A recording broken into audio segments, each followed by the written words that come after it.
Tuesday afternoon, and you know what that means. It's time for Randominity with the Random Christian Show. Proudly brought to you by the SJ Network, bringing in professional representation to artists, authors, and creators on all levels. Contact them at s-jnetworks.com. Also brought to you by Consolidated Skateboards, quality skateboarding decks, and products as well as shoes, shirts, and even blankets on the web at consolidatedskateboards.com or check them out on Instagram at Consolidated Skateboards. Today, Kristian welcomes multifaceted comedian, ventriloquist, actor, and the voice of Donald Duck, Lil Quacker on the Tom and Jerry Show, and a myriad of others, Sam Kwasman. Plus, random news of the world. With us, as always, is photography, culinary, and feline enthusiast Matt E. My name is Andy, and I mostly speak in movie quotes. Now, here's your host, a man so random, his parents drew his name from a hat while playing charades. Ladies and gentlemen, Kristian Random. Gentlemen, welcome. It is a wonderful Tuesday. Andy, man, that was, well, first off, Matt, I had no idea. And, well, I did, but I'd like to pretend like I'm shocked. And Andrew, you do speak in a lot of movie quotes. So this was just excellent. And, wow. I know. Dude, the graphics too, by the way, to start the show off, that was beautiful. You want to see that again? I think we should. Maybe we should just see that one more time. Boom. Now, if we could just get the music guy to hit the cue. But hey, what do I know? That is, but see, no, Andrew, excellent work on the graphics there, bud. Really do. Looks so good. And no problem. Now, if we could just get these captions to work properly for us and not cover our entire face, that would be awesome. Oh, that's okay. I don't welcome mind to Tuesday, guys. Welcome. We've been Thanks doing for some having us. tweaking and revamping. And Matthew, welcome back. I'm glad your headache is finally gone. I know the weather changing. Well, it's everywhere. It's even out here in the Midwest. Yeah. It is so nuts. Just high pressure, low pressure, high pressure, low pressure. And my head just went. Yeah. And kablooey. Pretty much. Now, guys, we've had quite the busy week. We've been doing some revamping and tweaking of the show, and so very excited about what we're gonna see and how this all works. It should make things move smoothly, and it's kind of like just practicing what is it, Tai Chi? The smooth, fluid movements. Yeah, really. Whatever martial art of your choice, really, practice does make perfect. So yeah, that's true. We'll get there eventually with this show. Yeah, we'll hit our stride eventually. Eventually, yes. I mean, 2027 is going to be a huge year for us. I can feel it already. I'm feeling already. 26 and a half. 2027. I'm shooting for June-ish of 26. I'm thinking we're going to be pretty okay. hip and all right, that's going to be our apex. I think it'll all be downhill from there. maybe that's it is what it is. Right. We were very excited. We've got I know I am super excited. Sam Kwasman is not only just a fantastic voice actor, and I used to do this all the time. There's lots of and I know especially back in cable, there was lots of late night comedy shows or comedian shows. They'd show the Comedy Store and things like that. Sam was a stand-up on there, and it's like once I started seeing some of the clips, I was like, "Oh my gosh, I totally remember these." And he's so funny, and the man is an awesome ventriloquist too. I don't know if you've caught any of the stuff he's done, but I was like, "Wow, that's this is." I mean, I ventriloquism to me, it's like I always try to not do it, and you sound like that. So it's definitely an art. Like it really is an art. Like you really need to be good at it. Because if you're bad, you can tell. And what I love about ventriloquism is the way you can, like, mess with people's minds, you know? Like, you can make the, guy next to you sound like he's, hitting on somebody and be like, "Hey, dude, that's not cool." And, Yeah. just play around with people and make the toilet talk to him. "Okay, I'm full. I'm full." I gonna change stalls now. So, but anyway, so yes, we will have Sam on here shortly. Very excited about that. Next week, Andy, who do we have next week? That is a great question. I'm not sure. Well, see, we've revamped the show and our roles and titles. So next week, who are we bringing? Oh, that's right, Mark Cashman, another voiceover extraordinaire guy. He will be on Wednesday. We will be on Wednesday of next week. We will not be on Tuesday. We will be on Wednesday. So just a little heads up on that. But Mr. Mark Cashman, if like 70s and 80s cartoons, you've heard this guy's voice. Trust me. Actually, I think even up into the 90s, he's been on a lot of cartoons. And he's done all sorts of other voiceover work. So he has his own school for voiceover. Truly just an amazing, great guy. So that will be next week. And speaking of in the future and whatnot, I've been thinking just lately, I will enable the chat because we have that capability and that technology.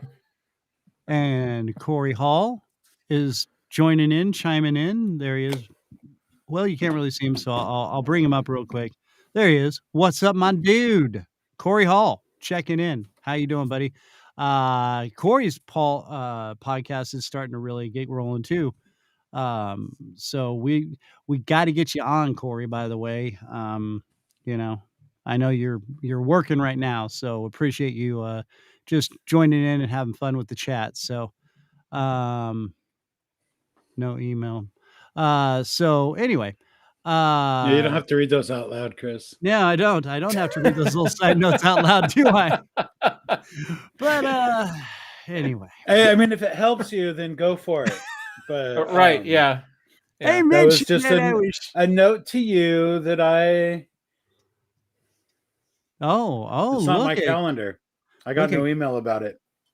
Oh, you don't. I got an email saying we don't have a podcast Tuesday, but you didn't see the. Okay, well, that's why we have that shared calendar thing. I mean, I know I'm not technologically advanced, but I'm saying it's not in my calendar, buddy. Okay.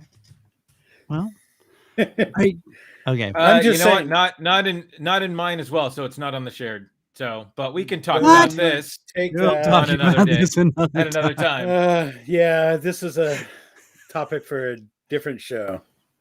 Hey, suddenly is it a Sunday planning meeting? It seems like it. Oh, maybe we need to go back to some of those. So, and Corey reminds me, I've been thinking about, how we should be a lot more like animals.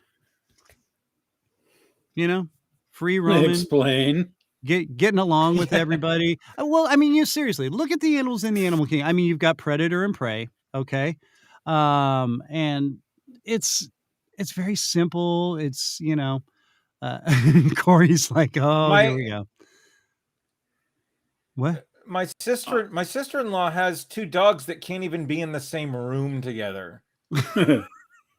Where are you going with this, Chris? I was gonna say, let me explain a little better.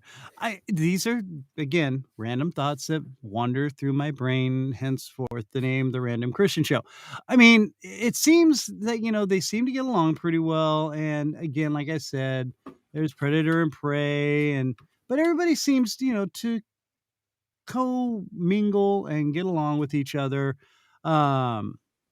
And again, these are all notes that I take in the middle of the night while I'm falling asleep. They don't force each other to be one thing or the other. A bear is a bear, raccoon's a raccoon, a possum's a possum, et cetera and so forth, right?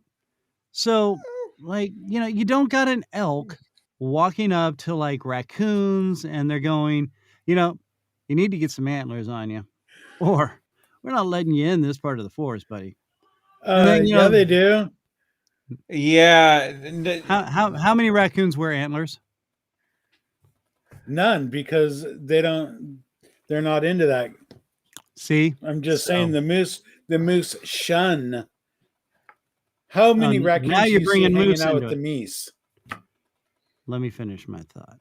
Oh, I'm just gonna. Oh, okay. Oh, wait. All right. I can't wait to find out where this is going. Oh, it's going somewhere, baby. All right. Point for you. All right. So, please. I mean, you just need to,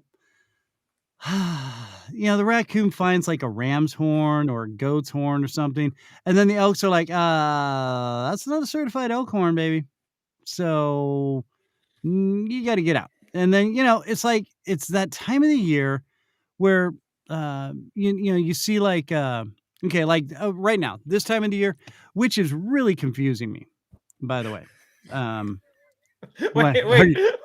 Wait. Something's confusing you because you're confusing us really bad right now.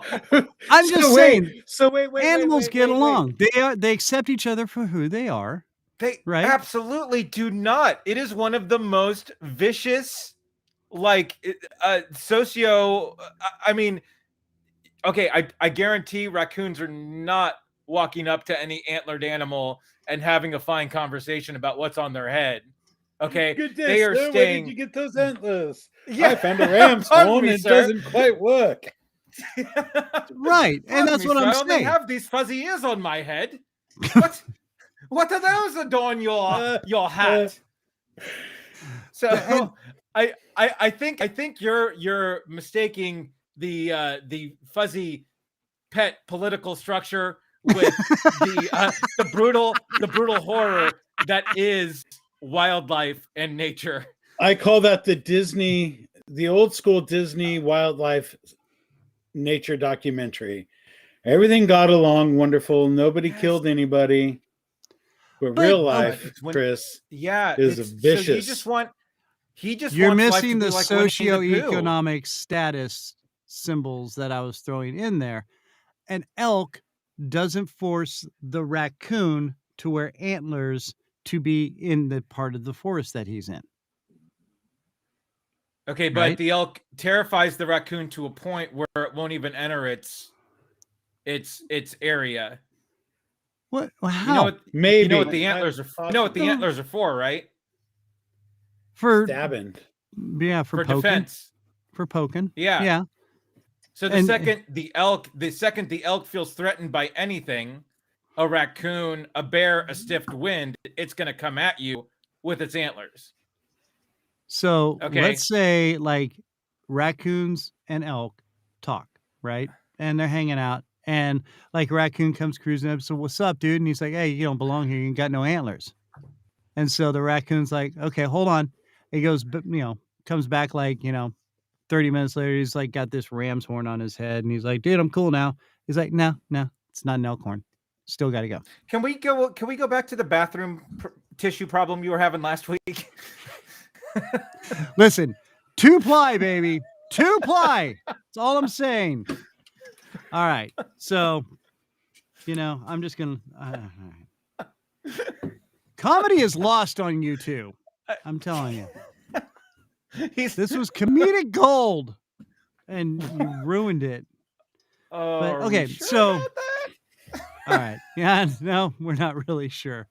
Okay, so here's another random thought that I had going through my head because it is it's mating season right now for deer. Okay. And so you see a lot of carnage on the road. Okay, Matt. And so I was just, I'm thinking, what is it? Because, obviously most of the deer that you end up hitting on the road are female deer. They're being chased by the male deer. Okay. And yeah, Corey Hall, we were talking about deer and raccoon sex. Well, I'm trying to. But so what is it that the female deer, I mean, is it like painful intercourse for them? Why are they running away? Do you hit a lot of deer? I don't, but I see there's a lot on the road. And how do you know that they're girl deer? I see a lot of both. Do you stop and investigate? Do you have a running tally? Not really. I just see a lot on the side of the road or in the middle of the road. And you're driving by slow enough to go female. Well, they don't have the big horns. That means they're female-ish because they're not horny. Okay, so how like did, a guy deer, a buck. I'm still is what having a problem. That's what the equating... hunters call them, bucks. So, how did you get from roadkill to sex? Well, because they are obviously evading. You know, they're like, okay, listen, Barbara, here comes Big Buck again, and he's going to want to try and get on with me. And I'd rather get hit by that semi than have sex with him. So wait, so do you notice an uptick of roadkill during mating season? Yes. Oh, yeah, because they're being chased by the buck and they end up running out in the road and apparently choosing being hit by a semi instead of getting it on in the bushes with the big buck. Well, I mean, we've all had bad sex. And that's what I'm saying. Is it really that bad for deer? Is this a theory you're working on? Or a theory, you know theory what? that you've heard? I would write this up and submit it somewhere because, you know, I think it's a very I'm just very I intrigued. don't agree with you. I think that deer sex must be very painful, and the female deer are running away from the male deer because they're think when the deer are in heat, they gots to get what they gots to get. And the female deer are like, I don't think so. Yeah. Oh my God. I'm gonna need some more stats on this. Like I'm gonna need actual roadkill stats of male versus female deer. I would also love to know the time of day that the deers get it on, and if that correlates to when they're getting hit. If you can timestamp the corpses, well, dude, like if we could get CSI, like if we could get CSI out there, if we can get CSI out there to get a time of death, I mean, this could all wrap up really easy. So, yeah, I guess it could. I will look into deer CSI, and I will see if there's a Grissom that can get us the right notes and calculations and graphs and charts. And I will have photographs of all the roadkill that I passed by on my way to work.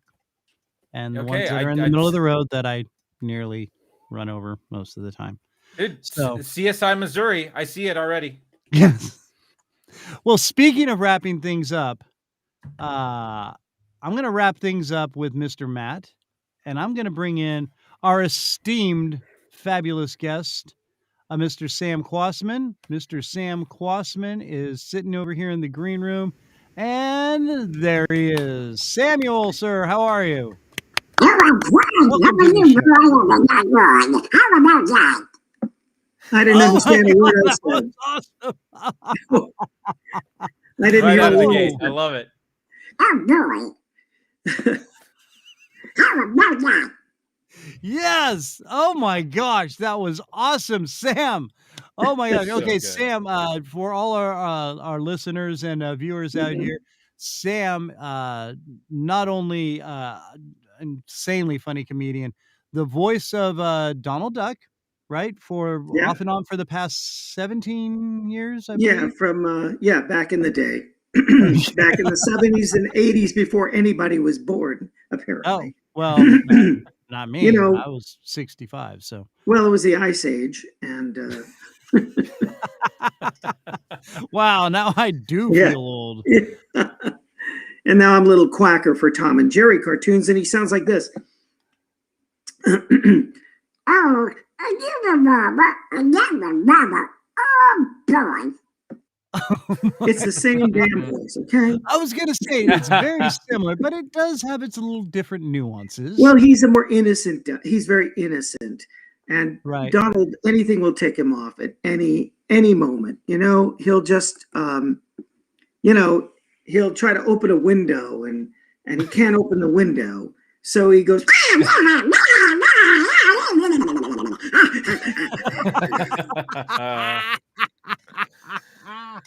oh my gosh. Wow. Now, That's incredible. since I know you didn't originate the voice, but now Yeah. how long did it take you to master the voice of Donald Duck? well, I was a little kid, and some kid could do Donald Duck. And so I imitated him, and I did it all through junior high school, and I got a job dancing in a show called Disney on Parade when I was 19. Uh-huh. And just by happenstance, I did the voice of Donald on a break in Kansas City, by the way, at the Mulebach Hotel. We were in rehearsal for a show called Disney on Parade. Oh, And how about that? yeah. And so we were on a break. The choreographer was Anna White. I was hired as a dancer. And I sat down at the piano, did a bunch of cartoon voices. One was Donald Duck. 10 minutes later, I'm the voice of Donald Duck for Disney on Parade. And you see it today as Disney on Ice. So what they skated, we ran. We called ourselves Holiday on Wood. Which there could be some Patrick other Swayze was my best partner. He was in Disney on Parade. It's our first dance company. Really? So you worked with Buddy Swayze. He was a great guy. Yeah. How about that? Yeah, man. So did he teach you any moves there? No. We're too busy looking. We're too busy looking for women. What are you talking about? Yeah, Right. Dude. Yeah. That's what I'm talking about. Patrick with that hair, dude. Yeah. That's the way to roll. Yeah. I had a big Jufro, so that didn't help. So now at my age, now it's just a chest hair piece, and I color my hair gray. So, You just moved it all down here to be like, all right. That's What's it. up, ladies? How you doing? Okay, but just because we've kind of interlude somehow, have you ever been asked to do that during interactions with the ladies? No. Oh, well, thank God. No, that wouldn't be too Disney. But then I do work on Robot Chicken. Talk about non-Disney. Actually, we did a great bit called Mickey and Donald at a bar picking up chicks, and you can see it on YouTube. Robot Chicken. It's really funny. Oh my gosh! Oh yeah, I'm gonna have to. Mickey doesn't want to date a girl. Donald tells him that this girl's looking at him, and it's Minnie Mouse in a dress, and he doesn't want to date a girl that looks like him in a dress. So then I look over and there's Daisy. Yeah, right. Then I look over and there's Daisy Duck, and I go, "Oh wow, I'm pretty ugly." Something to that effect. I don't remember the actual dialogue, but Then I ask her if she wants to get out of here anyway. I'll take her. And I was going to say on Robot Chicken, sometimes that dialect gets a little like a little tough. They just went there, didn't they? All right. Yeah. Then I just did the Roadrunner for them, and we did Wile E. Coyote. And it's on YouTube now too, Robert. We just did it. Robot Chicken. It just aired a couple weeks ago. Oh. And I'm just doing meep. Right. And the Roadrunners Coyote, Wile E. Coyote, all his Acme equipment blows up or there's something wrong with it. And of course, I put on a tie and I walk into a cave and there's all these Roadrunners. And up at the top is a big screen. And, Wile E. Coyote makes an order for a product. And of course, we make sure it's defective. So every time we buy something. So he's the CEO of Acme Products. That's the twist, for a Roadrunner. I love Robot Chicken. I really do. Oh my God. It's terrific. It's a terrific show. I guess I shouldn't have given away the story, but it's already aired. So I guess we're okay. I'm safe. Yeah, you're good. Yeah. Oh yeah, spoilers, everybody, spoilers. Spoilers. Yeah. Oh man. Yeah. Okay. And then so now on Tom and Jerry, I did. We're on HBO Max. Tom and Jerry in New York, the cartoon series, and I wrote the episode. I submitted the story for Quacker's Lucky Penny. So he finds a lucky penny, and all good luck comes to him. And it's a fun little episode. And I wrote this, and it was great to be on that show. It's unfortunate that it was canceled this year, but we did 6 seasons of Tom and Jerry. It's on Boomerang. Yeah. And I'm the baby duck. Yeah. Yes. Wow. Little Quacker. Yeah. Yeah. Oh my That's gosh, great. that is so awesome. Okay, so yeah, you've done the Donald, Little Quacker on the Robot Chicken. Now, okay, just because again, and I'm sure you heard us talking about it, the ventriloquist. Oh when yeah, did, yeah. when Bob did all that Newhart, start? yeah. Well, not only that, but I mean, you do that. You used that in part of your act too, didn't you? Yeah, I did a 6-minute bit where I had a dummy that didn't want to work with me. He wanted to leave the act and go on his own. And at the end, I drop his body and stick his head up his butt, and I mess it up. I try to make him guess what people are holding in the audience. I blindfold him, and he gets it wrong, and I get ticked, and I start strangling him. His body falls off, and then I make him sing "I Am the Very Model of a Monomated General" without moving my lips. Whoa! And he says, "Well, my lips don't move anyway." So, yeah. And so it's something I did in junior high school. I was told as an actor, you have to learn everything. And I had a friend in junior high school who got a book called Paul Winchell's Ventriloquism for Fun and Profit. So I read the book and I got a little dummy. My parents bought me a little dummy and I practiced it. So it was something I could do. But as an actor, I was a song and dance man, sing, dance, act, that kind of thing. Right. But the ventriloquism was just something I could do. So. And Bob says it's his favorite episode, Bob Newhart.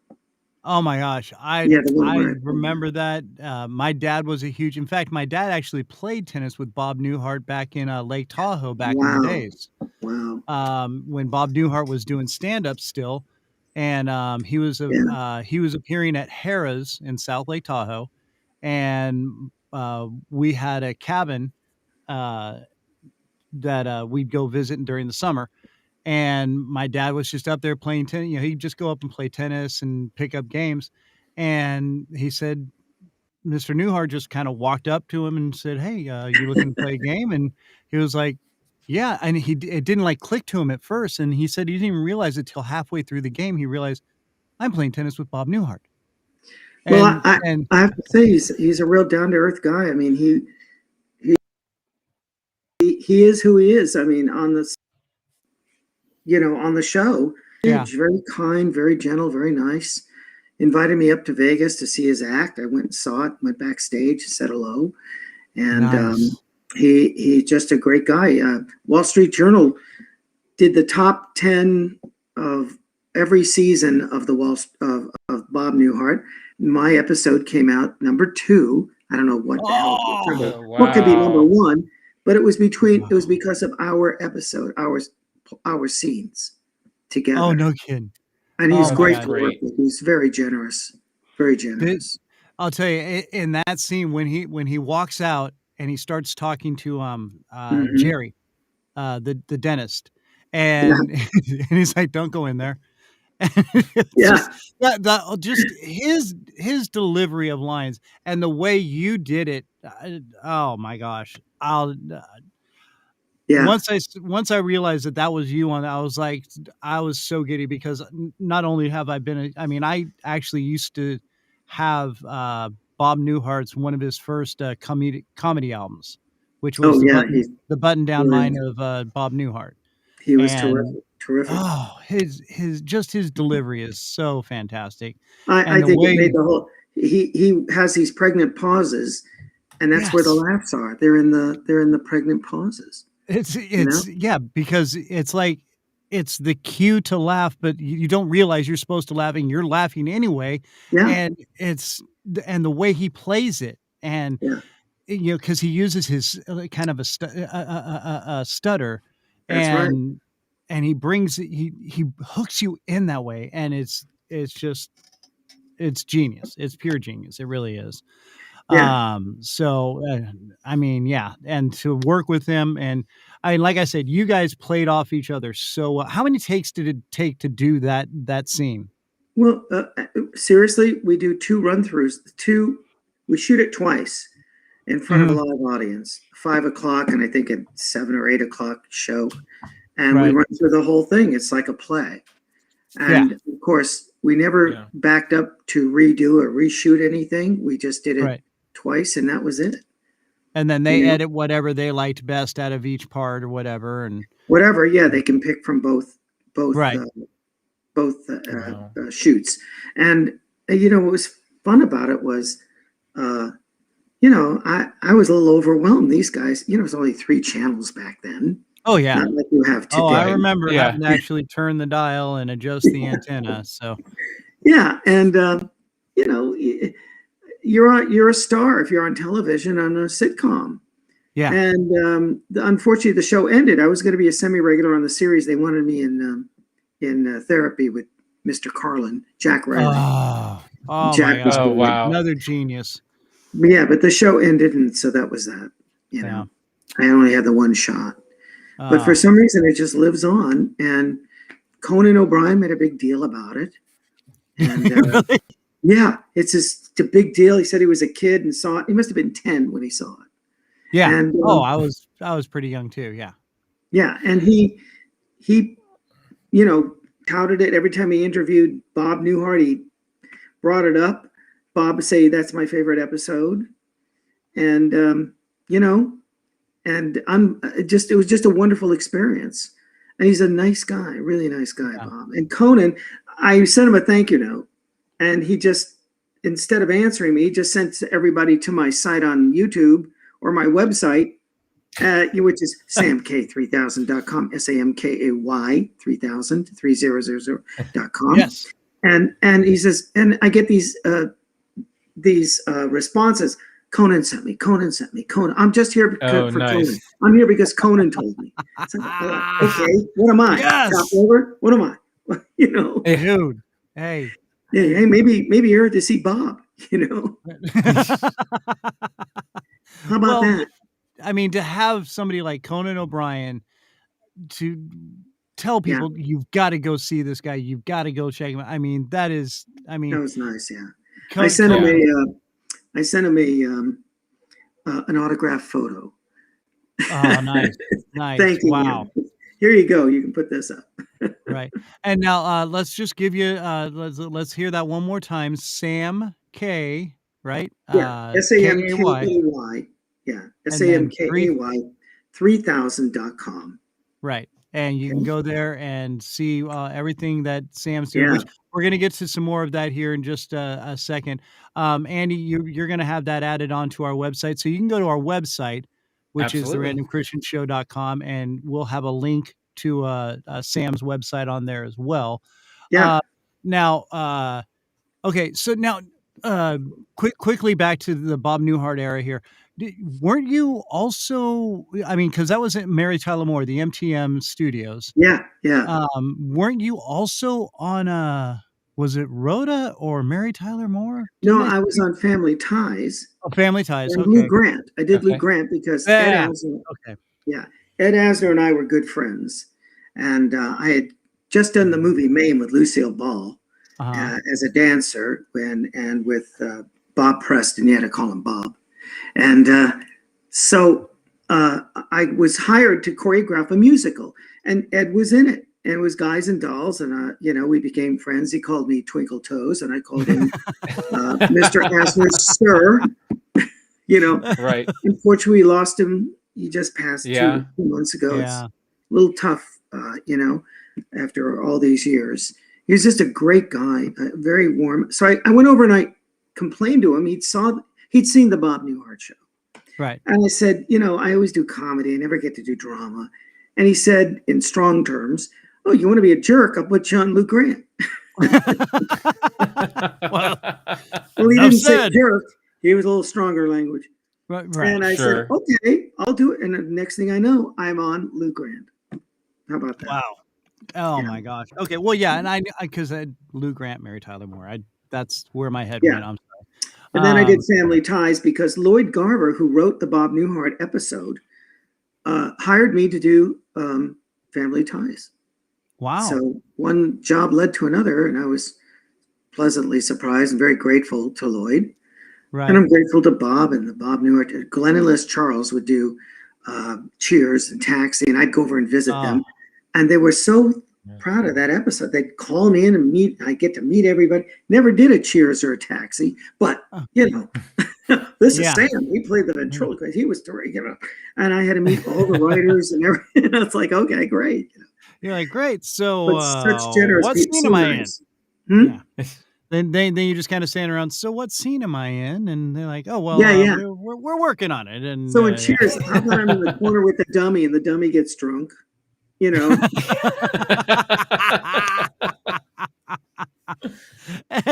It's hard to get a dummy to throw up though. And, just wood chips. Splinters. Bunch of sawdust coming out. The sawdust. Oh yeah, sawdust. There you go. Oh jeez. That'd be the best. So I was a dancer. I did Maine with Lucille Ball, and I'm still dancing professionally now. Wow. Yes. Very nice. I'm currently the male stripper at the Jewish Home for the Aged. It's a great job. Great job. You come back the next day, they think you're the new guy. So right. Rum bumps. Yes, but instead of putting dollar bills in your Speedo, they put quarters, and yeah. After 25, after $30 quarters, it's really hard to dance after that. I'm telling you, your crotch hits the ground, you're dragging it around, and it's just terrible.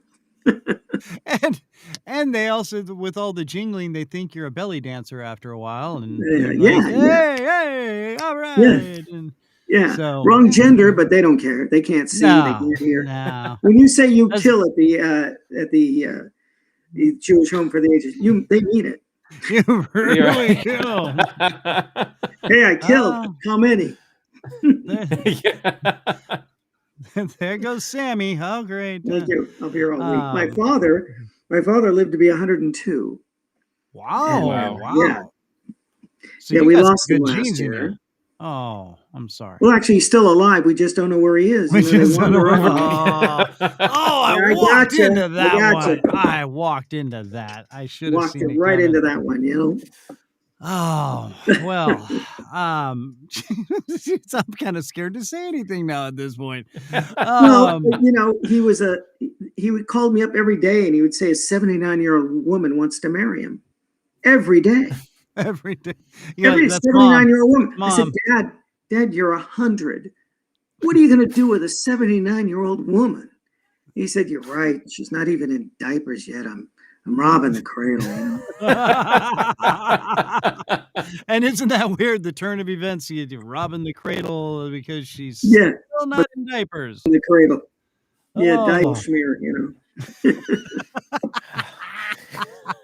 And if you all are just joining in, this is Sam Kwasman, actor, comedian, voiceover actor, does Donald Duck, Lil Quacker, been on Newhart or the Bob Newhart Show, not Newhart.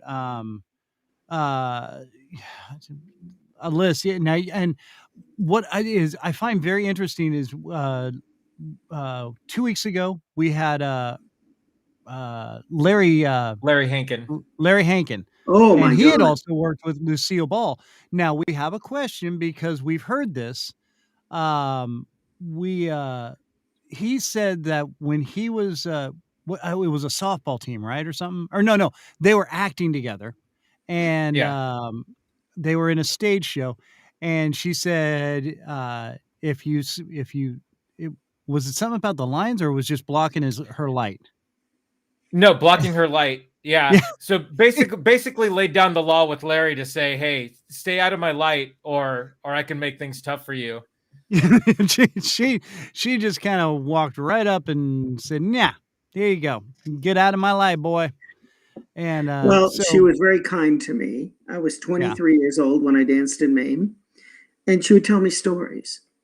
And not only that, she'd walk around and give us chocolate bars to keep our energy up, because we were in such a it was so hot that we had these rubber boots on, and I jumped over hedges and I did all the tough stuff, jumping and leaping and all that. That was me. I was a leaper and a jumper and a jumper and a leap. Anyway, she would hand out chocolate bars. So we wore these boots and we're on AstroTurf. And it was so hot that we couldn't stand on the AstroTurf for more than 10 minutes or the boots would melt. Oh, wow. And Oh, so wow. when I first got the audition, you had to do a certain dance piece, to get the job. Right. And Anna White is there. I'd already danced for her in Disney on Parade, and already she discovered me as the voice of Donald Duck. So she goes and Lucy's at the audition. And she says, "Oh, this is Sam. He not only can he dance, but he was the voice of Donald Duck. I discovered him as do Donald Duck for Lucy." So I did Donald Duck for Lucy, and Lucy had like 3 or 4 chins and a ball of orange hair and big sunglasses. And, she never got a facelift or anything. Right. And she just like this. And I do Donald Duck, and she goes, "That's very good." Just like that. Nothing else. Just flat out. Yeah. Pretty good. So we're on the set. But that's At her, and I go, "I really like the Three Stooges." And she goes, "Oh, the Three Stooges, they own me." And she did a Three Stooges back in the 30s. Oh, wow. And I she did not said, know that. Yeah. And she's supposed to powder her face, but it was very fine powder. And one of the Stooges turns on a fan, the powder goes into her face, and she goes like that, and it goes into her throat, or nose, or eyes, or ears. She said she was in the hospital for 3 days. And she was blinking like this for 2 weeks, and this was like sawdust, sandpaper in her eyes. And I said, "Gee, I'm so sorry, I didn't know, I didn't know that." Yeah. Then she told me a story, which I love her for this. You could talk to her. So, and by the way, I know Larry in the light thing, but she knew if a light she'd been in the movies and television for so long that she knew if the light was off and if the camera was too close or too far away. Yeah. And they would purposely come out and measure to make doubly sure that, and a lot of times she was right. Yeah. Well, now, didn't she also ended up doing a lot of directing, right? Or producing? Well, she did a lot of producing. They had a Lou, the reason you have Star Trek, The Untouchables is from Lucy. Yes. Yeah. But so she told a story about World War II, and I've heard it 2 different ways, but the way I remember her telling me was she had to have a tooth filled during World War II, and they couldn't use the regular stuff. So in her tooth, they put some stuff, and she could get up radio waves. So she's driving MGM, and she hears, German in her teeth. I was going to say she's picking up radio signals. Yeah, she's picking up radio signals. So she calls the FBI or the police, and they drive around to get a nest of Nazi spies spying on MGM studios. Now, someone told me, it's Japanese people. I don't know. I remember German. That's what I remember. So, and if she hadn't told me to my face, do you think anybody would have believed me? I mean, do you think? No. Yeah, but that story. And, see, I have all these great stories. Yeah, that is absolutely. And I have heard back in the days, whatever it was that you're talking about that they used for the fillings, it's happened before. And like people have been near radio stations and picked up, radio signals, and they're like, "Where is that coming from? Your mouth," and radio free teeth, right. It's like having Wi-Fi in a way. Yeah. So now okay. So now we're moving forward, and you did a lot of stand-up, I know. Yeah. What got you turned into that? I mean, was that just kind of part of your shtick as you it was the singing and dancing and it was a funny. I don't remember how I got over there or what happened. I went to the Comedy Store and I thought, gee, I'd like to try this. Right. So I started out as a double act, and then I went off to do summer stock. I came back and I just figured, I'll do it as a single stand up. And I started developing material, and I was there with Leno and Letterman and Robin Williams, and I used to do medical Shakespeare medical terms. Oh my gosh.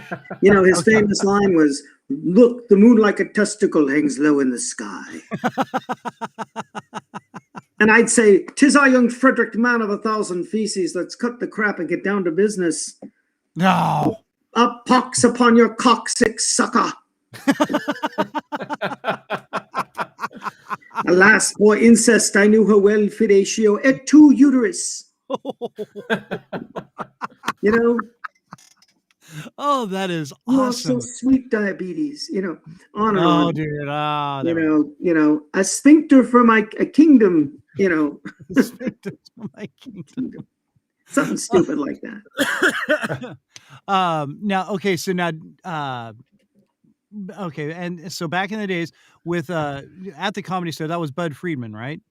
No, the Comedy Store was Mitzi Shore. Oh, that is Mitzi. Okay, all right. Improv was Bud Friedman. I did Evening at the Improv. I did 1 or 2 episodes of that. Okay, yes. Yeah. Okay, I'm sorry. Yeah, that's Mitzi Shore. So now you were very bold, and I'm just because I've done stand up and I've done improv. You were very bold in the way you approach it. I mean, you were not. I mean, you were polite, but you were not so politically correct. And the way you roll, it just I think is great. I watched a few of a few of your shows, and I love the way that you skirted into things, but you were very cool and safe about it, and then you'd like kind of redirect and then bring and you just kept keeping that edge on, and I thought it was so great the way you would play your audience, and so now was that something that you just kind of naturally have always done, or was that your comic style, was that something you kind of developed working with guys like Williams and Leno or things like that? You have, it takes, they used to say it took 10 years to become a stand-up. Mm-hmm. And the thing was to find your voice. The thing is, I turned out to be more of a variety show with the dummy and the cartoon voices and the dancing and all that. Right. But in between, I did a lot of material.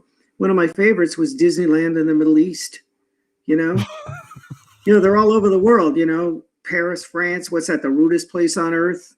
Oh, yeah. Yeah, Snow White with hairy armpits and unshaven legs. I mean, and in the Middle East, yeah. Oh, what they're going to put a Disneyland in the Middle East? Can you imagine? Oh, let's go on the Hostages of the Caribbean. Right. Yes. Look, there's Mickey Muhammad and the Little Mouseling. Speak to me, Mickey. Yeah. Yes. Go on the puppet ride, and here it's a third world after all. It's a get down, everybody, get down, quick, everybody else. It's just a boat. Yes. And I stopped political humor after Obama and Trump because it just didn't work for me. And I went back to George Bush, Dick Cheney, and Colin Powell, may he rest in peace. But back in the day, I would say, look, we have, George Bush, Dick Cheney, and Colin Powell for 8 years.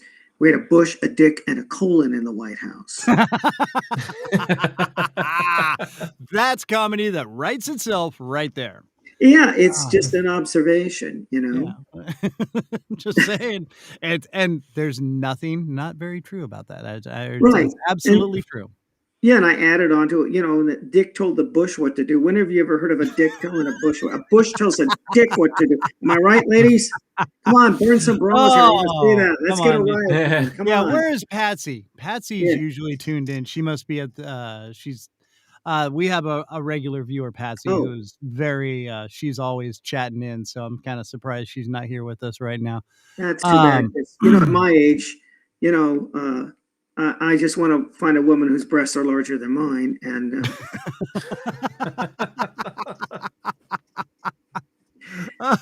so you don't have to wear the bro. Yeah, that's right. Yeah. Okay, and so, but now, toughest audience you've ever played? Just curious. Old people at the Century Village in Florida. If you talk too fast, they wouldn't understand what you said. They couldn't hear you. They couldn't see you. And they wanted, old time comics, right? Like Jackie Mason. Right. And I'd get up there and do a bunch of cartoon voices, and they go, "What's wrong with this guy? What's the matter with that guy up there? He's talking all crazy." Yeah, and Jewish audiences are usually the best. But if you can't hear and you can't see and you have to get up to pee. And that's the joke where, I really killed. Yeah, I really killed. Knocked him dead. Literally, Yeah. like 3 each show. Yeah, it was a Ah. terrible experience, but you know, and I just thought I could never imagine myself being like them. You know, they were looking for, you know, a big name. I mean, a comedian that they could relate to, I guess. I mean, they didn't understand anything I said. Right, You know? right. And then the same night, because, you know, you had to do 4 or 5 o'clock in the afternoon because they were in bed at 6. And that night I'd go to a comedy club in Florida, a nightclub, and I said, I'm a comedian from LA and this and that. They'd put me up. I would kill with the same material. I was going to say, and they would you're say, rocking them. Yes, we'd like to book you. And I said, well, I'm in LA, you know, you'd have to fly me out. Oh, we can't do that. So yeah. So you gotta know your audience. Yes. But hey, at least you got the pickup at night. So yeah. I mean, in the middle of your act, you hear somebody go, what'd he say? What'd he say? I think he said there's bread pudding coming. Yes. Yeah. So can we get the hearing aid tech for Mrs. Lewis out there? You know, I'm in a movie called Letters from a Nut, produced by Jerry Seinfeld. Right, I was getting ready to allude to. Okay.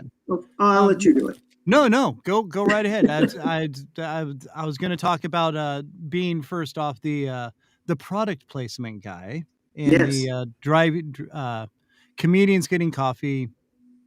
Driving to get coffee. Oh my gosh, I totally screwed up. Yes, comedians getting coffee. Yeah. Yes, comedians getting coffee in cars. Now, how did that all come about? Because I think it's a great little bit where you just pop up and you're like, "Hey, Jerry," and he's like, "What are you doing, Sam?" This is from the great writer Barry Mortar, I was friends with him, and he was doing a play called Letters from a Nut.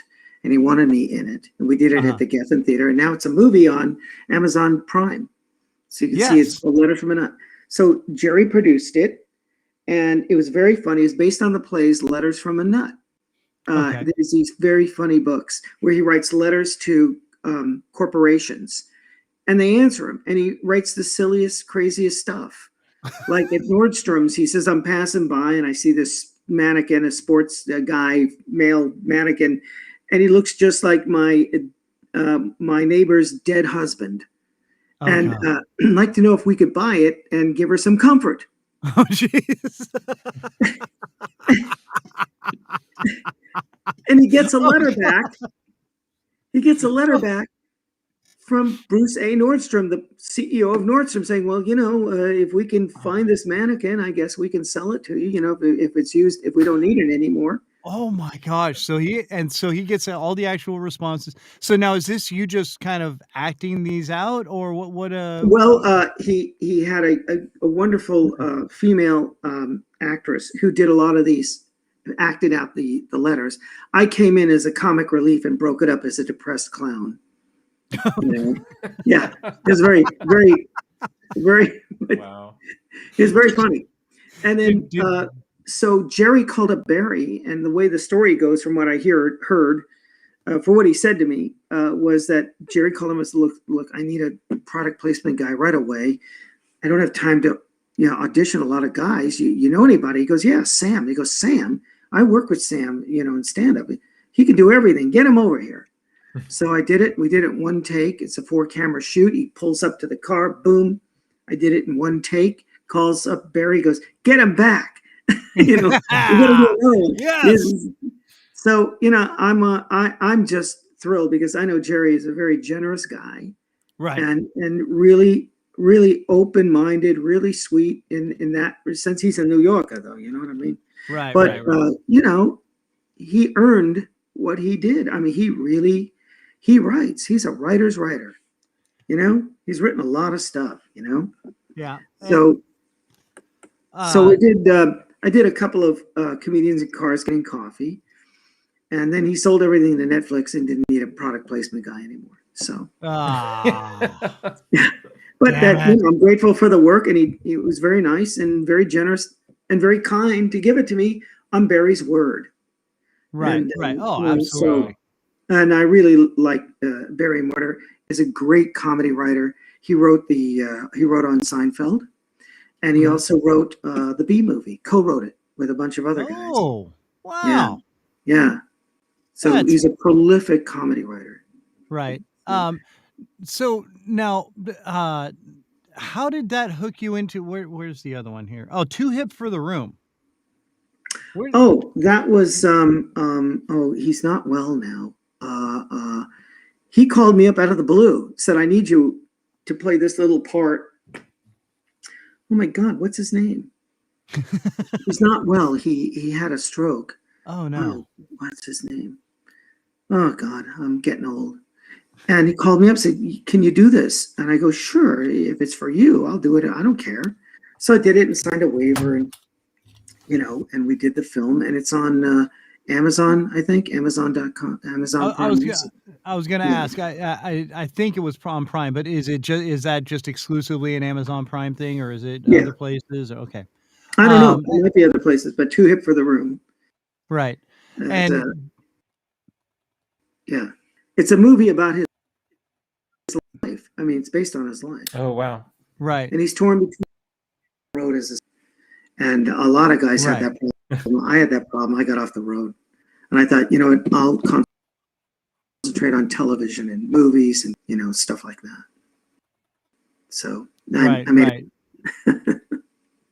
Yeah. So. Well, and that's I've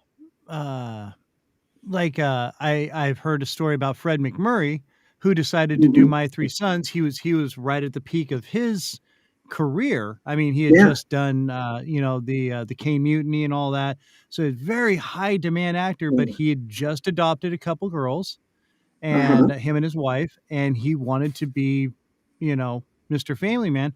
So he said, I'll do this show, but I work 9 to 5 and I don't work weekends. It's just a typical job. They said, okay, no problem. And the huge show was a huge success. My Three Sons ran for, I'm not sure how many seasons, but I know it was back in the day very successful. And that's why he did that, because he didn't want to be traveling around making movies here and there and not being able to be with his family. Yeah, so, you're right. And you know what? He is the most prolific actor. He was never out of work. He was at Everyman. And he did these incredible films in the 40s and the 50s and turned his whole career around in the 60s, and they only know him as the guy from that TV series. Right. And he had a mountain of movies that he did that were so many parts. Yeah. And even he did some other TV stuff as he progressed, but yeah, I mean, it's so funny. You'll be sitting there and you're watching some older movies, you're like, hey, I know that's Fred McMurray. I mean, it's just crazy when you see that stuff, and you're like, wow, everybody's got to get their start somewhere. It's like you see Charles Bronson in what was it, Gunsmoke? I think Well, that was but he was a huge star in the 40s and the 50s. Yeah, and he winds up on a TV series, and you wonder, what happened to his career, and you explained it to me. I always wondered why he did that. Yeah. Because when you go back and see Double Indemnity that he did, and these brilliant films. Right. He's this everyman, and he could play anything. Yeah. He was like the Tom Hanks of his time. Right. Yeah, I was going to say compared. Well, yeah, like or Tom Cruise or something like that. Yeah. I mean, they were just major in-demand actor, and he's like, nah, I'm good. I'm going to, if I can do this, I'll just, and I thought that was fantastic. I mean, because your family, that's everything. And that's so great to just sit and be able to establish yourself. Now, so. Oh, I remember his name. Kelly Monteith. Too Hip for the Room. He was a star. He produced it. He directed it. He wrote it. He did everything. And unfortunately, he's not well now. And I only wish him well. Yeah. Yes. Yeah. Well, got to check out this film. And again, it's on Amazon Prime.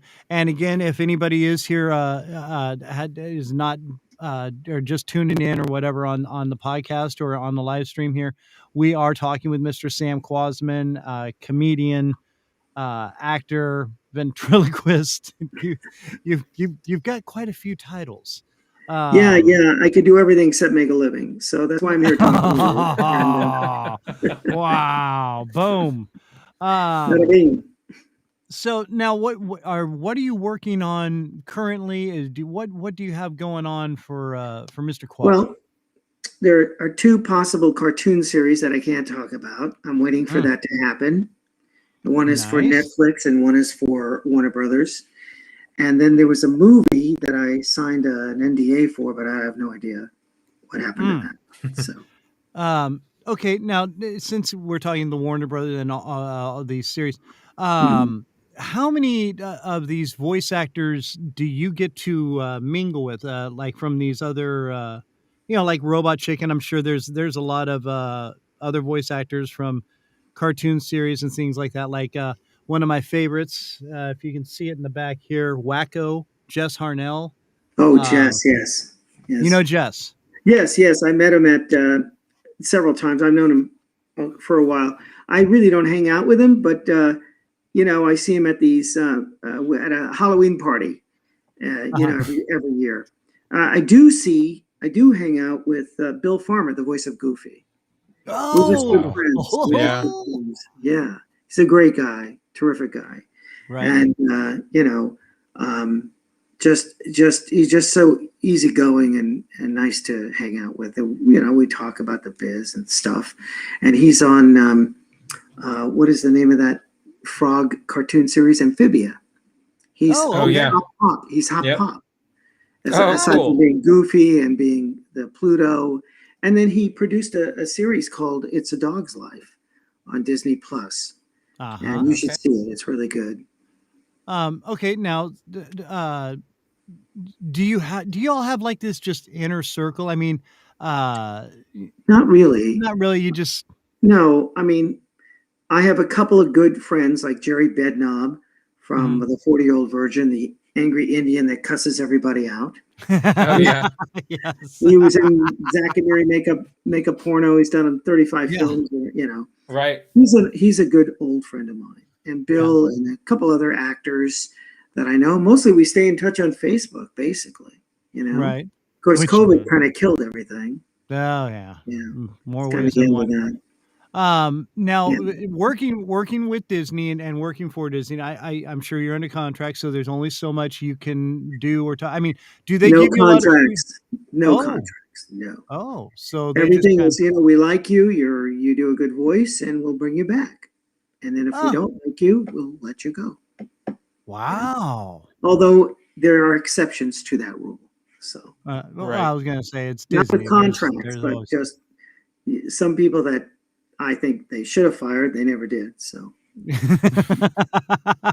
that's a personal. I have a few people at my work that are like that. Yeah, there you go. Yeah. So do you do a lot of just freelancing? I mean, can you? Well, that's it. It's piecemeal. It's I did Lil Quacker for Tom and Jerry cartoons over 6 seasons. Right. And I did it. I was their first choice, and that was it. And when I got it. The executive producer director was such a lovely man, remembered me 25 years after I did Donald Duck at Disney. Right. And he said it was the best duck he ever heard. And you could do Little Duck. It's not much of a stretch. So I sent in my little Quacker thing, made him very innocent. And then I go to cast party, a cast and crew, just launch the series. At his company, his production company. So I go and everybody wants to meet Donald Duck. And I run into the casting director. And she goes, "Oh, thank God you did this. We had to go through 3,000 voice actors for that one duck, for that one voice." Oh, wow. And obviously I did a pretty good job, duck. So. And now because I do voice acting and I do the impressions and stuff like that. You said you started doing a lot of impressions when you were younger. What were some of the impressions? I do impressions of people's impressions. It's just it's how I learned. Like I started when I was a kid trying to do Paul Lynde. Just kind of talking nasally. And my dad it made my dad laugh. So I knew right there I was into something and I loved making people laugh. I loved entertaining people. So was this kind of the same kind of trigger for you? Did you have something like that? I mean, I know you said you started out dancing and acting, but the comedic bug thing, that doesn't hit everybody. you know? Right. So, Well, I was told as an actor, if you want to be an actor, you have to learn everything. You should learn to do everything. right. Yeah, learn as much as you can, all the different things, because, that's how you survive. If I didn't do the ventriloquism, I would never have gotten Bob Newhart. If I hadn't learned to dance, I would never have done the movie Mame with Lucy. Right. Or At Long Last Love with Madeline Kahn. Oh, Madeline Kahn. Yeah. She's so Great, Madeline awesome. Kahn. Yeah, she was Oh. great. You want to hear a story about her? Yes, I would love to please. hear anything about Madeline Yeah. Kahn. I was in love So- with her as a child. So Madeline is a sweetheart. She's just a doll. And we're doing At Long Last Love. Mhm. And we're doing Find Me a Primitive Man. I have the best dancers in Hollywood as cavemen. And we're going, find me a man. And we're jumping around. We got these big, they look like bedroom slippers, big muffy things, Oh, yeah. Yeah. And we're walking around and we're on a break, and she would sit on, and we were in rehearsal. So I was in costume, but she hadn't been in costume yet. So they hadn't figured out her costume. So she's sitting down with her legs open, or she's wearing pants, and she's sitting like this, like a baseball player. And I walked over and I went, you're a big star now. You really should cross your legs. And she looks down and she looks up and she goes, you're right. And she would cross her legs. So every time I caught her with her sitting like a baseball player, I would just give her a look and she'd go, damn it. She would cross her legs. Damn you, Sam. Yeah. I'm trying to be as feminine as possible. But she was so, I mean, So sweet. oh my gosh, she was the Well, and she She's a had great possibly one of the best opening lines in for a character in any movie from History of the World Part 1, when she pops her head out of the tent and said, "Can you please step on the same foot at the same time? My tits are falling off." My tits. Well, she was so sweet, and she always said, I'm very lucky. And everybody I met, Ed Asner, everybody, every great actor, even Lucy. Yeah. I got lucky. I was lucky. And Lucy was lucky because she was willing to do anything. And you think I'd have learned from her, never turn down work. Right. Unless it's so Yeah. disgusting, Yeah. and unless it's porn. And, I've never been asked. So Otherwise, Yeah. there may be a whole different avenue opening up here. yeah. Now, Yeah. so okay, just Madeline Kahn first. Did you get to do any work with Mel Brooks at all or anything like that? No, or- I made a No? mistake. I was dancing in Mame, and my friend Wade comes over to me. We're dancing in the show, and he goes, "Hey, look, there's a new movie coming out called Black Bart." Oh, He said, they want us to come over and dance in it. I said, "Well, what do you got to do?" He says, "You got to be a gay guy in a tuxedo getting beat up by cowboys." And then they changed the name to Blazing Saddles. And I looked at my friend Wade and I went, "It's 1973. I'm going to be a gay guy in a tuxedo getting beat up. That's the end of my career." I said, "Look, I'm going to go off and become an actor. Do you mind? I want to be an actor." So then we go to see the movie, and it's Blazing Saddles. oh my Yeah. gosh! So I Yes. had an opportunity, and like everybody that yelled at me when I was young, never turned down work. You never know what it's going to be. Right. Yeah, because it can change. Yeah, because and that was the whole thing that they Yeah. had everything slated for Black Bart, and Yeah. was it Mel that Mr. Brooks, whatever, No. was he the one that finally said, "No, we're changing it to Blazing Saddles. This is a funny." I don't know. I wasn't Oh. involved. I yeah. I just didn't realize what it was, and so a lot of the guys from Mame wound up dancing in Blazing Saddles, Oh my god! and they got to play gay guys, which is pretty much what some of the dance it wasn't a stretch. yeah. And, No. Yeah. and you could see them, and he gave them little bits to do, Yeah. and Oh to my this day they get residuals from that. Wow. Wow. Yep. I'm one of the Amazing. ones. I pay those residuals every time. Well, that's like one of my all time. I remember being a kid and watching that movie And yeah, it was one of the best movies ever. Not gonna lie. It's required yearly viewing in my house. Yeah, I need well, to that and Young Frankenstein and History of the World for that matter. Yeah. Smells, And I screwed up, so here I am talking to you. And But okay, so I want to go back to the voice work here for a second. yeah, Now you're working on a couple of projects. The licensing with Disney. Okay, now do they and I just because I'm trying to be in the biz as best I can. When do you have freedom to use the voice of Donald Duck or no? well, I'm not the voice of Donald Duck anymore at Disney. They gave it to some amateur, I don't know, some animator on the lot. Right. Yeah. Who cares? Well, so I don't have it. I'm just a guy who can do Donald Duck now, and I'm Lil Quacker on Tom and Jerry cartoon, and I'm the only actor that's ever done both. Wow. I've ever done Donald Duck and Little Quacker. Yeah. No, but I can't. If I'm working for Warner Brothers, I can't do Disney. If you're working for Disney, you can't do Warner unless you're Robin Williams. Then right. And he's not going to do either anymore. Well, no, but and I don't think Robin would care either way. He'd be like, "Well, I'm doing it the way you want me to do it. I don't know what to do now."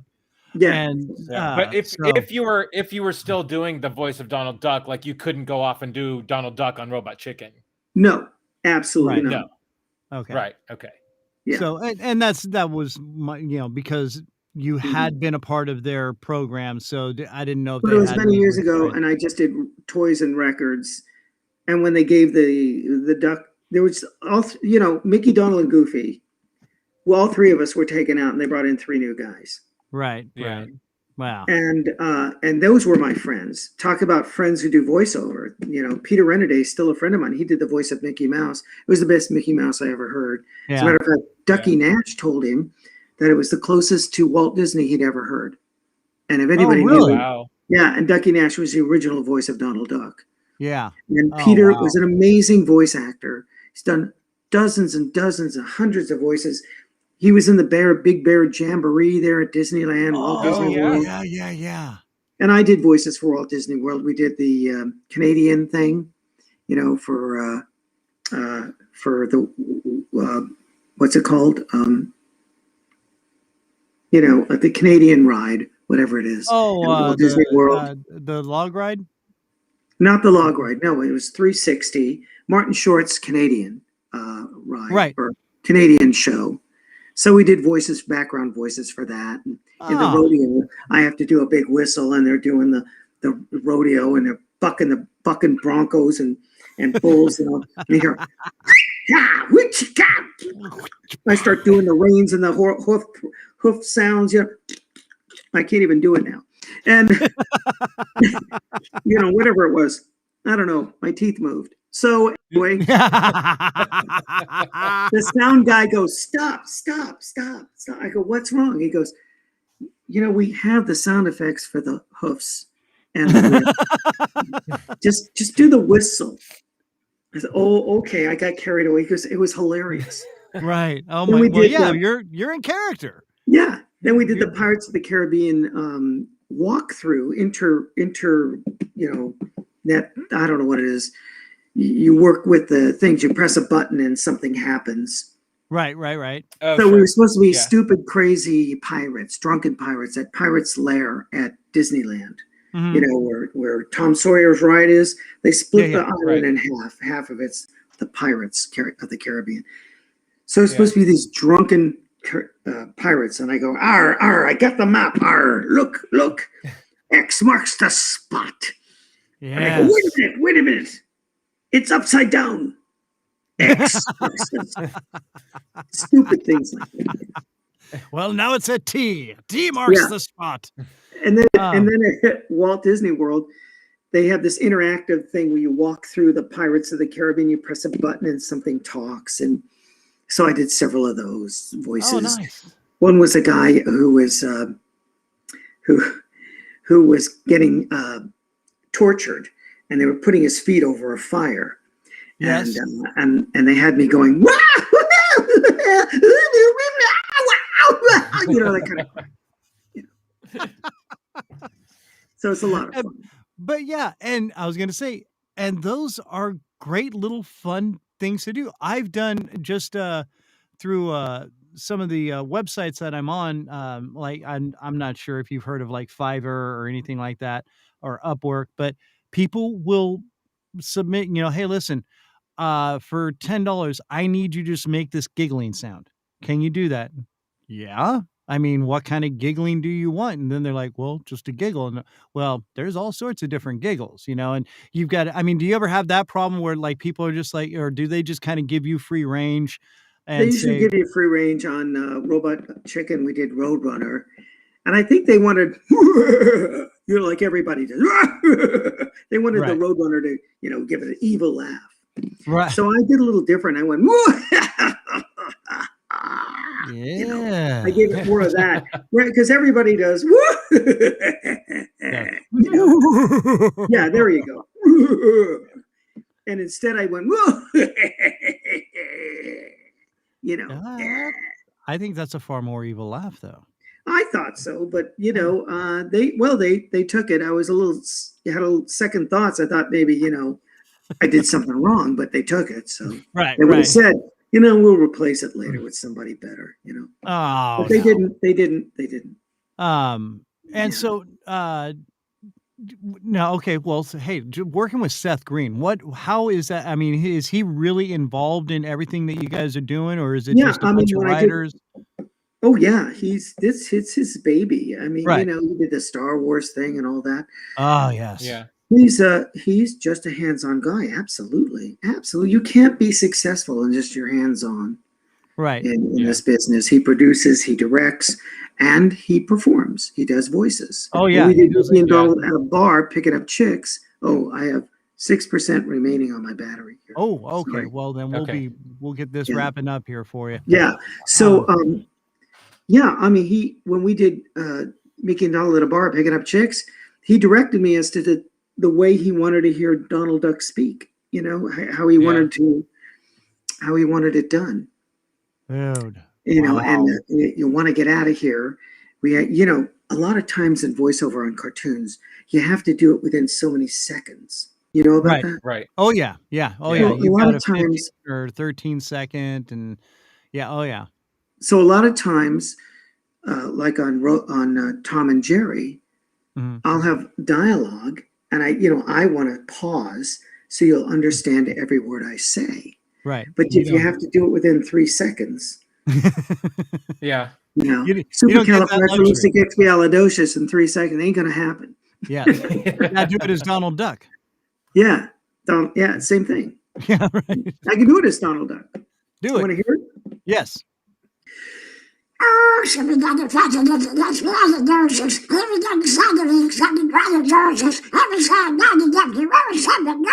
Yes!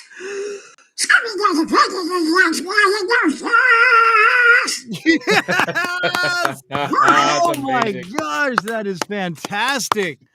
Oh God, Sam, you are just awesome, mind-blowingly awesome. I love your work, and I hope everybody checks out.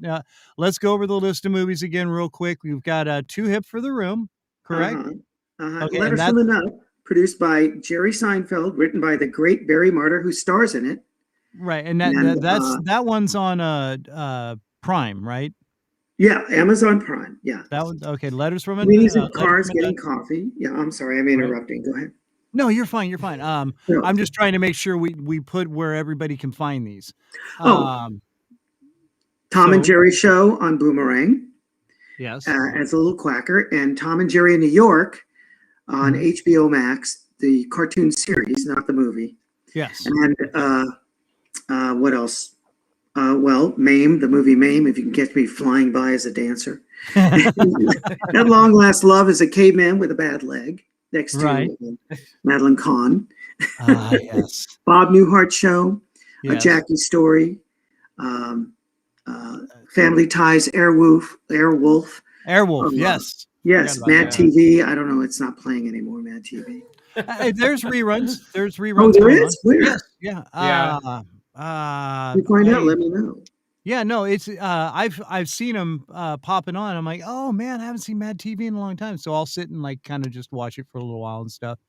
Now okay.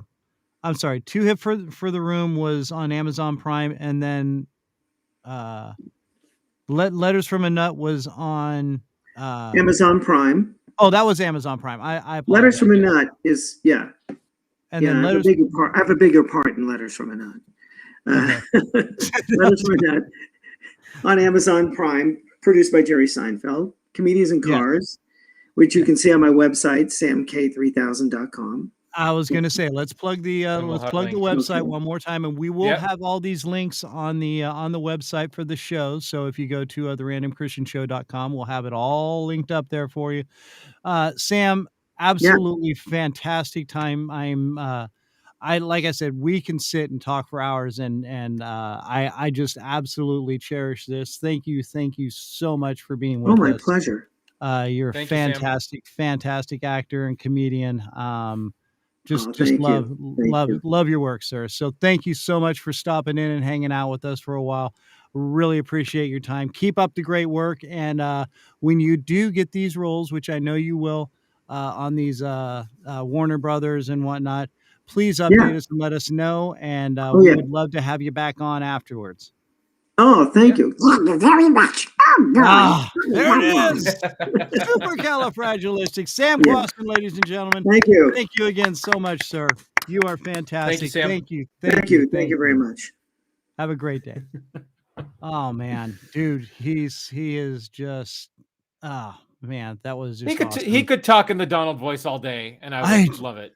Dude, I mean, he just like in and out of it. I couldn't believe he sang the song. I thought he was just going to say supercalifragilistic, and no, he sang the whole damn song there. So yeah. God, that's I mean, awesome. it's really great because you know how some people do these sort of long-term gigs, and they get a little burnout on it, or they get a little salty, I guess is the word on it sometimes. And like he doesn't seem to bear any ill will towards Disney, and he really owns, sort of, all the sort of good work that he's put in. And that, I just think that's like, it's such a great, sort of outlook on everything, especially how he, he's so sort of proud of the work that he did and everything that he's done. It's, I mean, it's refreshing to see that perspective. But and again, the work ethic of a lot of these old timey guys that's just what they were, right? And so it's just lacking in a lot of nowadays. Right? That kind of work ethic. Like he said, never turn anything down. I should have never turned anything down. And and to not sort of pigeonhole yourself in one. Like, I'm just going to do voices and that's it, right? Like, and that's. It's great to see that.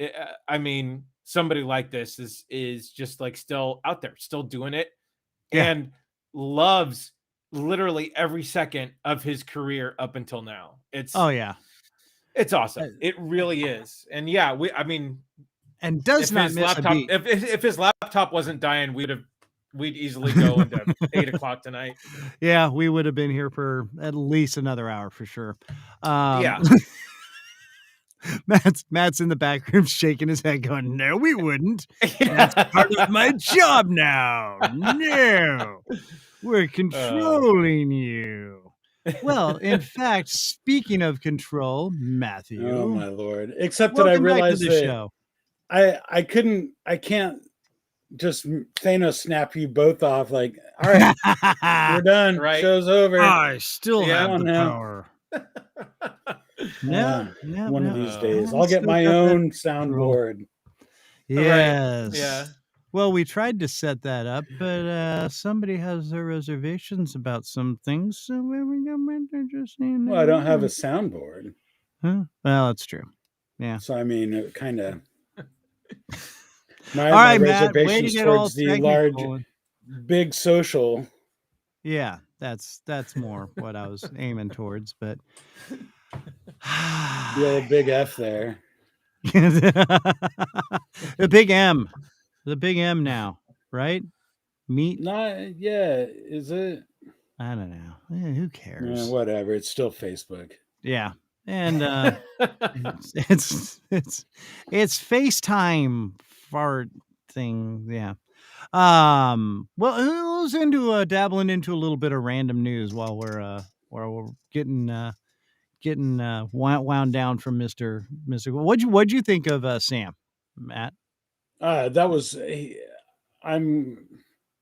How did it sound? I'm in in the back booth there, you and Lyle. Of what he's accomplished and who he's worked with and just everything. Dude. I mean, and so great. I mean, the thing amazing. was he was so grateful, and like Andy, like you were pointing out, he was done with Disney at that point, and he has his free range to use the voice, but he doesn't really hold it. I mean, you could tell there was a little angst, I think. I mean, a little bit, but because I think he was more pissed off about his friends, losing their jobs Right. more than That's what him it just seemed losing like. his job. Yeah. He lose a job and it's like whatever, but your friends lose their job and it's like that's BS. Yeah. Yeah. Well, And, I mean, I think we've all been in that situation where you either move on from a job or you get another job, but then you're still sort of in contact with your old job and you see sort of how they do stuff now from when you were doing it, and you automatically think of how you would have done it differently. Right. And you're just like, well, this isn't where I would have gone with it, but I guess I see what's happening here. And so I think that's natural in anything, that somebody else is voicing Donald Duck right now. And it's every time he hears it, he's just like, yeah, I don't know that I would have done it like that. Right. And, I mean, it's like any Bugs Bunny voice that isn't Mel Blanc is weird. Yeah, it sounds so weird. You told, especially from just growing up with it, you realize, no. Right. Like, because when he was singing Supercalifragilisticexpialidocious as Donald Duck, which was my total highlight. That was Donald Duck. Yeah. Yeah. Like, I mean, and earlier on, like when he, like when he was talking about Donald Duck trying to open a window and not getting it and going crazy. That's what Donald Duck sounds like. And then when you hear other Donald Ducks, you're like, yeah, it's Donald Duck, but he was Donald Duck. I mean, right. Yeah. Oh, dude. I'm gonna clip that song from my ringtone. There you go. That's awesome. Yes. My favorite part of that was when he like that breath in to finish. Right. To finish. Yep. Like, oh my Lord. No, that was a great. You could tell the way he was doing it, he was pushing a lot of air out to do that voice. Yeah. I mean, because he does it kind of through the side of his. I was watching him as he was doing it because that's kind of, those are the things. Yeah. But it does. It takes, and just doing that is a lot of oxygen just to push, because you're trying to get this part of your cheek, to kind of wiggle with it, and right. But just the intensity of Donald voice singing too is like, yeah, it's a crazy duck. Yeah. That's one crazy duck. It is. Yeah. So, but of course he made it look so easy. Yeah. Oh yeah. And then Lil Quacker, and did you guys during the week, did you happen to catch some of his clips of either his stand-up or the Bob Newhart show when he was on with the dummy? No, but after we're done here, I'm gonna go watch that episode of Bob Newhart. Oh my gosh. Because I believe it's on still on Hulu. So yes, it is. Yeah. So I will go watch that. Absolutely hilarious. The way, seriously, the way they played off each other, because and they had to do that twice, and so they didn't do a bunch of takes like they do nowadays. So he said, like he said, it was two different plays. So the way they played off each other without like just busting up, and I mean, it's that's just awesome. The control to have. I mean, because like there's one point where you see Bob Newhart like kind of bite his lip No. because you know Yeah. he's about to just crack up, but he Yeah. totally keeps his deadpan. He just kind of bites his lip a little bit and then delivers his line and goes.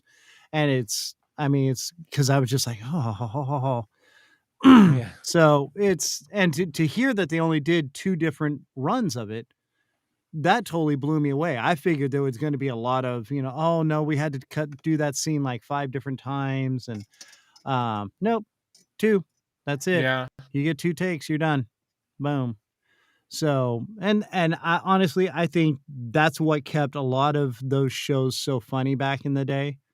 Yeah. Because it made them more realistic. And they were, Oh yeah. it was more snappier. it was more heartfelt, and any ad-libbing that was done, it was natural, and the reactions were natural. Like on Mork and Mindy, same thing.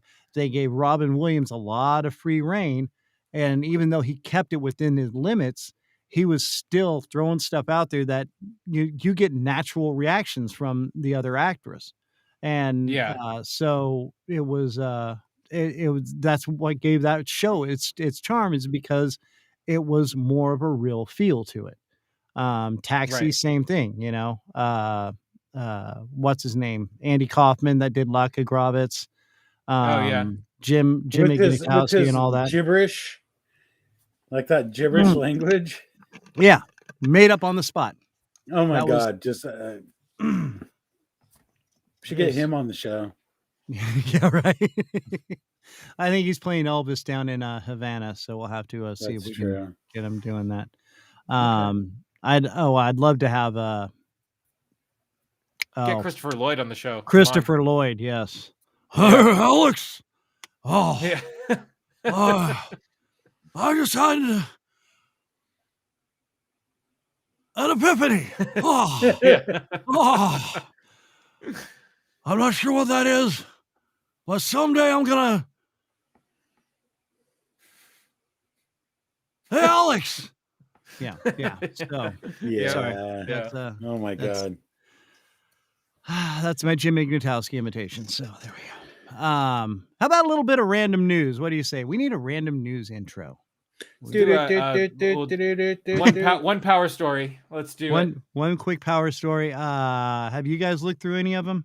Because I put a few. I kind of looked. I haven't noticed anybody else putting any in. We're letting you get the practice.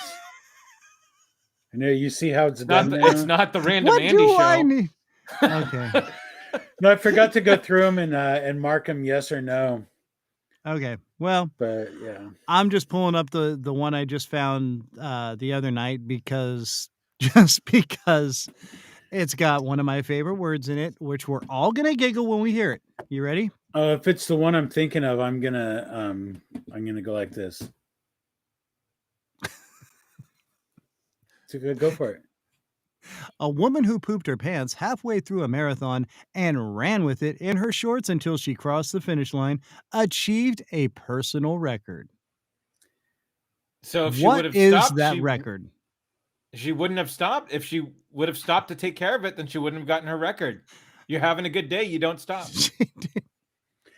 Well, what she's got to have the amazing- tightest ass cheeks ever for holding in that poop on her run. Oh no, they let it go. And yeah, I guarantee. I read that article and I'm like, where have you been the last 30 years? Marathoners do it all the time. They pee, they this poo. Is not the first. You let it go, man. Yeah. This is a slow news day is for why- whatever reporters happen. You've never heard that? No. And how much? Wait, I'm just aghast that you know this much about marathoners. It's not the first one to do it. It will not be the last. If for some reason somebody just had a slow news day and felt the need to report it. Which is funny, Andy, because that's what I told my wife last night. Oh, really? Yeah, about the article. I'm like, she wasn't the first and she won't be the last. Yeah. No, they I guarantee they let that out. I mean, what do you? Yeah. Okay. Well, it's okay. Still Under pretty the funny picture though. here, I mean, it she says did to poop keep herself. no, up. but what movie was it? Ed Harris, The Right Stuff, right? Where yeah. they're a minute away from launching into space, and he pees in the suit. Oh, right? yeah. Yeah. Oh, wow, I forgot And about that. you know, I mean, that's you can't stop. You know, at that point, you're gonna run, and obviously, she felt good enough to where she's like, you know what, I'm probably on track to beat my personal best. And if you can beat your personal best with a load in, man, more power to you. I wonder though if it helped her. Okay, I right guarantee here you. it says. Feels better. If Hold it on, pushed her to hold on. run faster to get. Let me answer your questions with Okay. her Oh, statements. geez, here we go. To keep up her pace, Tamara Torlakson relieved herself mid-marathon without stopping. She doesn't regret it. She ended up beating her best time 13 months postpartum. Running can trigger the bowels for a few reasons, but most Oh. runners handle the urge differently. Well, and But did it help her? Well, yeah, apparently because she beat her best time, even being 13 months postpartum. But I mean, so, but is that this just is a weird practice, or- question. It's probably not in here, but was this her first kid? Let me see here. There's a well-oiled machine. Because having a kid completely messes with your system. And stuff doesn't- maybe that's what it was. Torlakson And the was more you Stuff have- doesn't work the same. after having her first child. I can explain Torlakson, this with then science. 31, was fueled by a sort of new mom energy. Some runners say New they mom. become faster after giving birth. Training was going really well. I knew I was in really good shape, even my bowels, said Torlakson, an event planner in Sacramento, California, who leads a local women's running group. So, yeah, it was her first child. Okay. So yeah, There we this, you know what? It messes with the system. Things don't work the same after you push a watermelon out of that hole, you know? So it's like I said, this is a non-story. This is a slow news day for whatever reporter decided to report on this. Shame on them. Shame on them. Although you're You right, are not it a does have the reporter. word poop in it, so It had poop in it. That was the main trigger for me. All right, you know. all right. So last week it's a penis plant. This week it's poop. I'm scared to see what it's going to be next week. Penis. It has penis, and it's a plant, and it rarely blooms. Every 25 years. Tell me that is not funny. I mean, it wasn't funny. Well, it was kind of funny because it had the word penis in it, and it was. It wasn't. It wasn't. It really wasn't. Is there a picture? Oh yeah. Yeah, there is a. Oh, that's just catching up to last week. That's awesome. Oh. Okay, so Who get looked this. at that and said, "Now that's a penis"? I know, right? It resembles more of a clitoris than a penis, I think. But that's, you know, medically sound advice from me. All right, here's another one. Roundheads are all the rage in China, so some Chinese parents are putting their babies in pricey headgear to make their skulls rounder. Ooh. What? That is really crazy. It's a hot button. Parents are buying helmet-like molds to make their baby skulls rounder, reports say. This is because perfectly round heads are viewed as the beauty standard in China. Okay, we're talking about a country that has, like, what, bazillion people at this point? Triple bazillion people? It's a lot. And- What's the matter, Andy? Is he frozen? No. No, it's not. It's This is. Were you trying to make your this head is- rounder by putting your hands over your face? No. This is just stupid. I'm sorry. These parents. No. Hey, Hold on. Turn your kid in. Turn your kid in, please. it's raise this this child. whole thing of I'm reading Ellen a DeGeneres quote. wants to raise your child. Other head correcting products from sleepy mats to special pillows are also being snapped up. Where are those made, though? Are they made in China or are they made in the U.S. and shipped over? I'm just Oh, they're curious made in because, China. yeah, Yeah. I'm just saying. I know. Everything's made in China. Holy cow! God. Such devices can cost $4,300.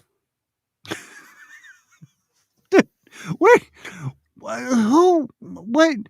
Oh, look at. Well, it will sound incredibly racist, but look at beautiful child head. Who's gonna head shaping? That's my basketball. Sorry. Head shaping has been something around for millennia. I know where Andy was going. They do the elongated skulls, right? Yeah, there's the African tribes that do that, and South American tribes, and which makes the ancient alien people like, oh, they have to be doing this because they saw aliens with these skulls. But no, Right. Who knows? Maybe, I don't know. That's just weird. Look at the size of that cranium. It's huge. It's like an orange on a toothpick. It's honestly, it's just braces to the extreme. Yeah. It really But is. no, seriously, really crazy. Turn your kids in. You should not be raising children. I'm sorry. Yeah, it's a pretty sad state of affairs there, kids. I'm not gonna lie. Oh, look at that. There it is. The sound. Is that Lyle that's cueing us out? Lyle's like, okay, we're done.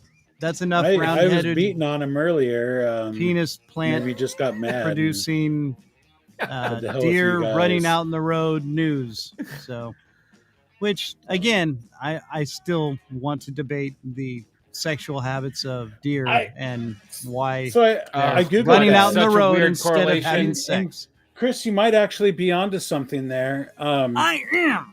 No, because the does, when they're not in estrus, but the males, some are and some aren't, but the males are like going crazy. They're like, there's some chick around here wants to have babies. She can't help it. It's a natural thing. She automatically goes into heat, and the dude's like, and she's like, but the ones that are running away so from she's the like, bucks, I'd rather go be hit by a no, bus. No. Instead The of ones that aren't in heat are the ones running away because they're not ready to have. They're not ready. So to have then the children. guy's But just the ones like, that are in I'm heat, ready to get it on. We're going. Well, they'll get it on with anything that moves. Well, at that Yeah. point. Take them They out to dinner smell first. like, oh, there's a deer in heat. Is it you? And that one's like, no, I'd rather die. And then that's where But- they end up at the feeders. But it's not And- that the sex is And horrible. bam! It's just that So they they don't get want to have a shot baby. or hit by a car, one or the other. Yeah. So, or a semi. They weren't ready yet. Yeah, and they never will be. Right. Hey, if you like what you hear, let's You're hear a sick, from twisted you. bastard. That's right. You are a sick bastard. Email us at therandomchristianshow@gmail.com.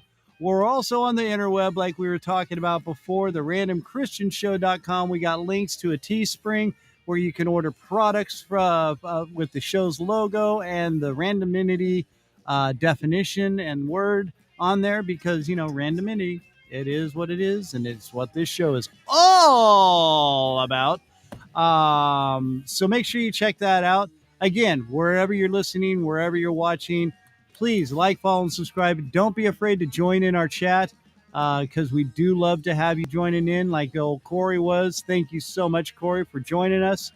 And tell your friends, tell your family, tell your Grammy, tell whoever you want there. Look, Corey agrees. Says, okay, I'll agree with that. So anyway, next week we will have Mark Cashman on, but it will be on a Wednesday. So please be advised that we will not be on Tuesday. Wednesday next week, we will be on at 4:00 Central with Mr. Mark Cashman. So please join in and make sure you're here with us. In the meantime, until next week, Mr. Andy Drake from the Rum and Regrets, how are we doing over there? What you got coming up on them? I don't know. We'll see. Taking Nate cues was- from yeah. my show. Everything's Right, just no, going to be thrown together. Yeah. No, Nate was sick last week. Joe had a conflict this week, so we're that's right. so we're eagerly waiting to record our next episode. Well, you still have plenty of episodes out there for people to enjoy, so make sure you go and enjoy those. And by the way, I've heard that the latest Bond film, absolutely awesome, insane. So Yeah, no, I definitely want to catch it. yeah, I'm very excited to go see it. And Dune, I'm hearing a lot of good things about Dune from a lot of people that have seen it. So good. Mr. Matt, thank you again very much for joining us and running the show from behind and keeping Lyle in control there.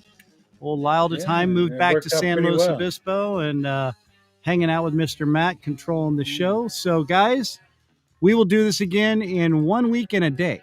So we will be back then. Yes. That's a day, and in metric, that's 0.8 of a metric week. That's almost, yes. That's absolutely true. You threw me off with your Canadian freaky metric system. So, good day, eh? And welcome to the show, eh? But it would still be part of the same week on Mars. So it would actually be putting out 2 podcasts this week if it was a Mars week. What about in the DC universe? That depends on what Earth you're on. Because Marvel would make it better anyway, so it's all right. All right, Thanos snapped me out. It's been fun being on the show. Thank you so much. Well, listen. It's a good thing you got that logo out of him before you pissed him off too much. And he's like, I got a 1 finger for you, and it's right here. Lord. All right. Well, listen, guys, thank you again so much. Andy, I love you. You know that. Matthew, thank Chris. you again. And we will be talking to you next week, kids. Have a beautiful day. Peace.